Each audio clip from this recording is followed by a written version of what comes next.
அன்பார்ந்த சகோதரர்களே, divine Shalom ஊழியங்கள் மூலம் உங்களுக்கு தேவை ஆசீர்வாதத்தையும் வாழ்த்துதல்களையும் நாங்கள் மனப்பூர்வமாய் உங்களுக்கு தருகிறோம். சுகமாக இருக்கின்றீர்களா? உங்களுக்காக நாங்கள் தினமும் ஜெபிக்கின்றோம். உங்களது ஜெப தேவைகளுக்கும் ஆலோசனைகளுக்கும் உங்களுடன் தொடர்பு கொள்ளுங்கள்.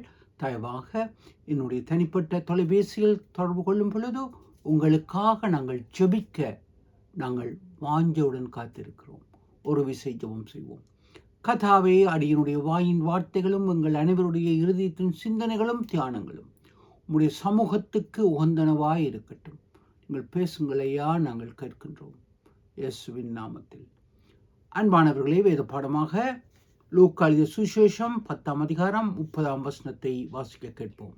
இயேசு பிரதியுத்தரமாக, ஒரு மனுஷன் எருசலேமிலிருந்து எரிகோவுக்கு போகையில் கள்ளர் கையில் அகப்பட்டான். அவர்கள் அவன் வஸ்திரங்களை உரிந்து கொண்டு அவனை காயப்படுத்தி குற்றியூராக விட்டு போனார்கள். ஆம் அன்பானவர்களே, இங்கு நாங்கள் சென்ற வாரத்தின் நல்ல சமாரியன் ஓமையில் இருந்து தொடர்ந்து சில தேவ சத்தியங்களை உங்களுடன் பகிர்ந்து கொள்ள வாஞ்சிக்கின்றேன். நேரம் காரணமாக நான் குறுகிய நேரத்தில் 10 நிமிடத்துக்குள் நிகழ்ச்சியை முடிக்கின்றேன். அதன் தொடர்ச்சியை இப்பொழுது நாங்கள் பார்க்கின்றோம். அதன் சத்தியங்கள், அதன் இரத்தினங்களை இப்பொழுது நாங்கள் பார்க்கின்றோம். இங்கு அவனை குற்றுயிராக விட்டு சென்றார்கள் என்று இயேசு கூறுகின்றார். இங்கு நாங்கள் பார்க்கும் பொழுது அந்த கள்வன் கையில் அகப்பட்டவன், பாதிக்கப்பட்டவன் குற்றுயிராக அங்கு விடப்படுகின்றான். இதை இயேசு தெளிவாக கூறுகின்றார். இங்கு குற்றுயிர் மரணத்தை குறித்து கூறப்படுகின்றது. இறைவன் ஆதியாமத்தில் அங்கு மனிதனை உருவாக்கிய பொழுது சம்பூர்ணமுள்ள மனிதனாக கண்டார். அனைத்தையும் பார்த்து அவர் திருப்தி அடைகின்றார். மனிதனை தனது சாயலில் உருவாக்குகின்றார். தனது பரிசுத்த ஆவியானவரை அவனுக்குள் ஊதி அவன் ஜீவ ஆத்மாவாகின்றான். ஒரு விசேஷமான தேவ சாயலில் உள்ள தேவனின் பிள்ளையாக அவன் உருவாக்கப்படுகின்றான் என்பதை நாங்கள் பார்க்கின்றோம். அன்பானவர்களே, மனோதத்துவ ரீதியில் பார்க்கும் பொழுதும் அவன் ஆளுமை செய்கின்றவனாக அவன் உருவாக்கப்படுகின்றான். அனைத்திற்கும் அவன் எஜமானன். அங்கு இருக்கும் இயற்கைகள், மிருகங்கள் அனைத்தும் அவனை பார்த்து பயந்தன, அவனுக்கு கீழ்ப்படிந்தன. எப்பொழுது அவன் கீழ்ப்படியாமல் தேவ சாயலை இழந்தானோ அப்பொழுது அந்தகோ அனைத்தையும் இழந்தான். தனது ஆத்மாவின் இழந்தான், ஆத்மா மரணத்தை சம்பாதித்து கொண்டான் என்பதை அங்கு நாங்கள் பார்க்கக்கூடியதாக இருக்கின்றது. அன்பானவர்களே, இதை பிரசங்கியின் புஸ்தகத்தில் தெளிவாக நாங்கள் பார்க்கின்றோம். 7ஆம் அதிகாரம் 29ஆம் வசனத்தில், இறைவன் மனிதனை பரிபூர்ணம் உள்ளவனாக சம்பூர்ணம் உள்ளவனாக படைத்தார். பிரசங்கி 7:29. ஆயினும் அவன் அநேக உபாய தந்திரங்களை தேடி தன் ஆத்மாவை நஷ்டப்படுத்தினான் என்று அழகாக எழுதப்பட்டிருக்கின்றது. பிரசங்கி 7:29. இறைவன் மனிதனை சம்பூர்ணமாக படைக்கின்றார். அங்கு ஆதாமை படைக்கின்றார். மனு குலத்தை சம்பூர்ணமாக படைக்கும் பொழுது இன்று நாங்கள், அன்று ஆதாம் மட்டுமல்ல, நாங்கள் கூட இன்று அநேக உபாய தந்திரங்களை தேடி எங்கள் ஆத்மாக்களை நாங்கள் கெடுத்து கொண்டிருக்கின்றோம். அன்பானவர்களே, கண் போன போக்கிலே கால் போகலாகுமா? கால் போன போக்கிலே மனம் போகலாகுமா? மனம் போன போக்கிலே மனிதன் செல்லலாகுமா? மனிதன் இறைவன் பாதையை மறந்து போகலாகுமா? அன்பானவர்களே, நாங்கள் தெளிவாக இதை பார்க்கக்கூடியதாக இருக்கின்றது. மனிதன் ஜீவ ஆத்மாவா ஆக்கப்படுகின்றான். இதை தெளிவாக அன்று இயேசு கூறிய ஓமையில் அவன் குற்றுயிராக இருக்கின்றான். இதை தெளிவாக வெளிப்படுத்தல் நிருபம் 3ஆம் அதிகாரத்தில் தெளிவாக நாங்கள் பார்க்கக்கூடியதாக இருக்கின்றது. அங்கு நீ உயிர் உள்ளவன் என்று இருந்தும் உன் கிரியைகளை அறிந்திருக்கின்றேன். நீ உயிருள்ளவன் என்று பெயர் கொண்டிருந்தும் செத்தவனாயிருக்கின்றாய். நீ விழித்துக் கொண்டு சாரதுக்கேதுவானவைகளை ஸ்திரப்படுத்துகின்றாய். உன் கிரியைகள் தேவனுக்கு முன் நிறைவுள்ளதாக நான் காணவில்லை. அழகாக இங்கு வெளிப்படுத்த நிருபம் 3ஆம் அதிகாரம் 2ஆம் 3ஆம் வசனங்களில், அங்கு 1ஆம் 2ஆம் 3ஆம் வசனங்களில் கூறப்படுகின்றது. நீ உயிருள்ளவன் என்று இருந்தும் பெயர் பெற்றிருந்தும் செத்தவனாக காணப்படுகின்றாய். ஆத்ம மரணத்தை இங்கு தெளிவாக கூறப்படுகின்றது.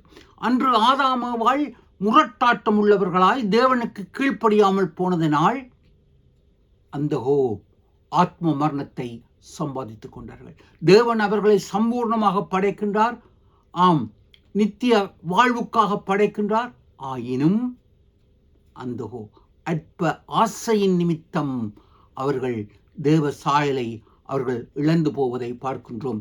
இதை தெளிவாக இங்கு வெளிப்படுத்தல் 3ஆம் அதிகாரம் முதல் 3 வசனங்களில் பார்க்கின்றோம். இதைத்தான் எம்பெருமான் ஆண்டவர் இயேசு நரசவன் ஓமையில் கூறுகின்றார். அவனை குற்றுயிராக இன்று உயிருள்ளவனாக இருந்தும் பெயர் பெற்றவனாக காணப்படுகின்றான். 10ஆம் அதிகாரம் லூக்கா சுவிசேஷம் 10ஆம் அதிகாரம் 30ஆம் வசனத்தில் அவன் உயிருக்காக போராடி கொண்டிருப்பதை நாங்கள் பார்க்கக்கூடியதாக இருக்கின்றது. இங்கே நாங்கள் பார்க்கின்றோம், அன்று மனிதன் பாவம் செய்த பொழுது, ஆத்ம மரணத்தை சம்பாதித்த பொழுது இறைவன் வாக்கு கொடுக்கின்றார் மனுக்குலத்தை மீட்க. ஆம், அது ஆதியாகமம் 3ஆம் அதிகாரம் 15ஆம் வசனத்தில் அது தானே மனுக்கோலம் எடுத்து மனு அவதாரம் எடுத்து வருவதை, மேசியா கிறிஸ்துவின் வாக்குத்தத்தத்தை ஆதியாகமம் 3ஆம் அதிகாரம் 15ஆம் வசனத்தில் தெளிவாக கூறப்படுகின்றது. அவர் உன் தலையை நசுக்குவார், நீ அவர் குதிக்காலை நசுக்குவாய். ஆம், பிசாசின் தலை நசுக்கப்பட்டது. அம்மன்பாளர்களே, இதைத்தான் பேதுரு நிருபத்தில் அங்கு கூறப்படுகின்றது. அங்கு பிசாசானவன் கட்சிக்கின்ற சிங்கத்தை போல, சிங்கமல்ல, இவனை விழுங்கலாம் என்று வகை தேடிக்கொண்டிருக்கின்றான். சிங்கம் எவரையும் விழுங்கப் போவதில்லை, ஏன் கடித்து குதறும். ஆயினும் விழுங்குவது ஏன்? பல்லில்லாத ஒருவர்தான், வயது சென்றவர்தான் உணவுகளை விழுங்குவார். இங்கு சிலுவையில் பிசாசின் தலையை இயேசு நசுக்கினார், சர்ப்பத்தின் தலையை நசுக்கினார். பல்லு உடைக்கப்பட்ட காயப்பட்ட பாம்பு, விஷமற்ற பாம்பு ஒன்றும் இல்லை, பயப்பட வேண்டாம். எனவே அது எங்கு விழுங்கலாம் என்று வகை தேடித் திரிகின்றான். அவனை பார்த்து பயப்பட தேவையில்லை. யூத ராஜசிங்கம் அவனை மிதித்து போடுகின்றார். அவன் சிங்கம் அல்ல. அன்பானவர்களே, அநேக வேத ஆதாரங்கள், தத்துவங்கள், முத்துக்கள் புதைந்திருப்பதை நாங்கள் பார்க்கக்கூடியதாக இருக்கின்றது. அன்பானவர்களே, இங்கு மரணத்தை மரணத்தால் வெல்லுவது முள்ளை முள்ளால் எடுப்பதைப் போல மனுக்குலத்தின் சாபத்தை மரணத்தினால் போக்குவதற்கு எம்பெருமான் இயேசு இறைவன் மனிதனாக வந்து எமது சாபத்தை, எனதும் உங்களது சாபத்தை அவர் போக்குகின்றார் என்பதை தெளிவாக பார்க்கின்றோம். இதை தெளிவாக ஏசாயா தீர்க்கதரிசன புஸ்தகம் 53ஆம் அதிகாரத்தில் தெளிவாக கூறப்படுகின்றது. ஆம், நமது மீறுதல்கள் நிமித்தம் அவர் காயப்பட்டார், நமது அக்கிரமங்கள் நிமித்தம் அவர் கொல்லப்பட்டார். எமக்கு மீறுதல்கள் உண்டாகும்படிக்கு, எமக்கு பாவ விமோசனம் உண்டாகும்படிக்கு அவர் நொறுக்கப்பட்டார், உங்களுக்காகவும் எனக்காகவும். ஆமென்.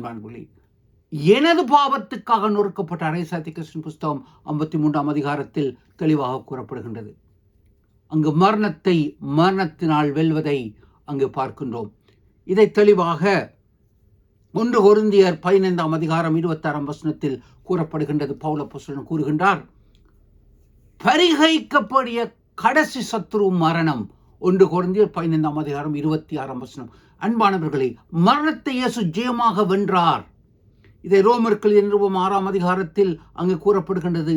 நாங்கள் கிறிஸ்துவுக்குள் இணைக்கப்படும் பொழுது அவரது மரணத்தில் இணைகின்றோம். ஞானஸ்நானத்தில் அங்கு மேலே வரும்பொழுது உயிர்த்தெழுதலில் இணைகின்றோம். பெரிய தத்துவங்கள். இன்று கிறிஸ்துவின் உயிர்த்தெழுதலில் உங்களுக்கும் எனக்கும் பங்கு இருக்கின்றது. மரணத்தை பார்த்து இன்று பயந்து கொண்டிருக்கின்றீர்களா? என் சரீர வியாதி, சரீர வேதனை, உபாதைகள், வேதனைகள், மரண பயம், பயப்பட வேண்டாம். கிறிஸ்து ஜெயித்தார், நீங்களும் ஜெயிப்பீர்கள். மரணத்தை வென்றவர் உங்களுடன் இருக்கின்றார். அன்பானவர்களே, இயேசு கூறுகின்றார் யோவான் எழுதிய சுவிசேஷம் 11ஆம் அதிகாரம் 25ஆம் வசனத்தில், உயிரோடு இருக்கையில் என்னை விசுவாசிக்கின்றவன் என்றென்றும் மரித்தாலும் உயிரோடு இருப்பான் என்பதை கூறப்படுகின்றது. அன்பானவர்களே, இன்று எம்பெருமான் இயேசு இந்த நல்ல சமாரியனைப் போல எம் அன்பினால் எம்மை அழைக்கின்றார். ஆம், எதையும் எதிர்பார்த்து அல்ல. கிறிஸ்தவம் ஒரு மதம் அல்ல, அது அன்பின் உறவு, மதத்துக்கு அப்பாற்பட்ட இறைவனின் உறவு. ஆம், எங்களை அன்புடன் அழைக்கின்றார். அவரண்டை நாங்கள் ஒன்று சேருவோமா? அவருக்குள் நித்திய வாழ்வை வாழுவோமா? அன்பானவர்களே, வருத்தப்பட்டு பாரம் சுமப்பவர்களே, என்னண்டை வாருங்கள், நான் உங்களுக்கு இளைப்பாறுதல் தருவேன் என்று கூறுகின்ற இறைவன். இன்று மரண பயத்தில் இருக்கின்றீர்களா? புறவி பெருங்கடல் நீந்துவார் நீந்தார், இறையடி சேரார். அழகாக திருக்குறள் கூறுகின்றது. அந்த இறைவன் எமக்காக பிறந்து அந்த புறவி பெருங்கடல் மரணத்தை ருசித்தார். நாங்கள் உயிருடன் வாழ்வதற்கு அவருக்குள் வாழ்வோம், நித்திய வாழ்வை பெறுவோம். தேவன் உங்களை ஆசீர்வதிப்பார். பிதா, குமாரன், பரிசுத்த ஆவியின் நாமத்தில் ஆமென்.